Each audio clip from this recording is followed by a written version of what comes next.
stretch out this last quarter of the Philly pretzel dough and cut it like pretzel sticks. Well, we could just cut this dough, rolling it out. Yeah, that makes for nice little pretzels. This is grissini by hand, okay? But we're doing it with pretzel dough. Grissini just means breadsticks. We're making breadsticks, but we're gonna make them very crunchy. So we're just gonna roll these out. We can twist it up. That'd be cool, right? That'd be neat. Make it into a ring. That's pretty. Oh, hold on. There's entire videos on how to make really pretty things with bread and dough. This isn't that channel. This is practical, easy, delicious, and good for you. I love that this pretzel recipe doesn't need an oiled or a floured board. That's because the dough isn't super wet. Tons of little breadsticks or mini pretzels. Okay.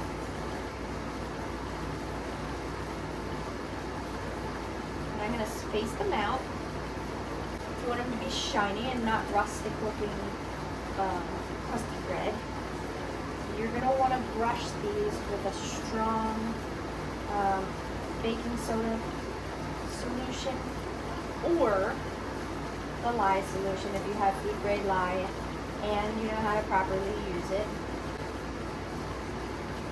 I'm going to cut pretzel sticks. Aren't they cute?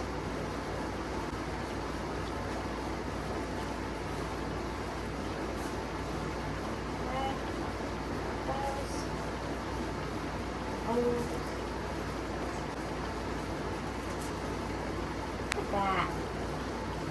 Look at all these breadsticks or pretzel sticks that we have. This is the Philly pretzel dough making yummy little pretzels.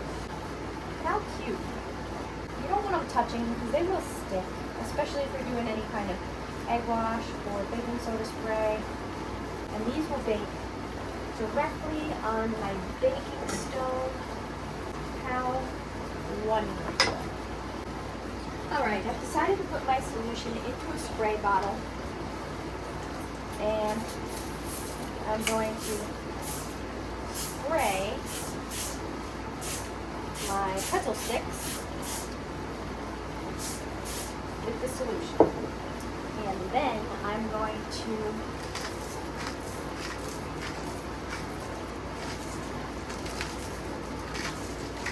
top them with sea salt. And these are ready for baking.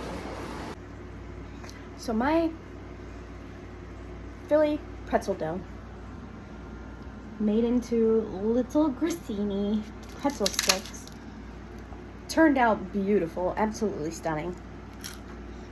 And they are crunchy on the outside, especially the thinner ones, but they won't stay crunchy. They're so good though. They won't stay crunchy because there's still moisture on the inside, so you can either leave them in the oven on a lower temperature for a little bit, or you can put them in your dehydrator. I do 125. I'm gonna put them in the dehydrator tonight before I go to bed, and when I come up in the morning, these will be so crunchy they'll stay that way all week. So you can totally make pretzel sticks even without an extruder. My peanut butter candy cakes fresh out of the refrigerator. My handmade Philly style pretzel sticks crunchy out of the dehydrator. These are amazing. Dare I say they're even better than the extruded? Oh my gosh, because they are. They're delicious. Wow.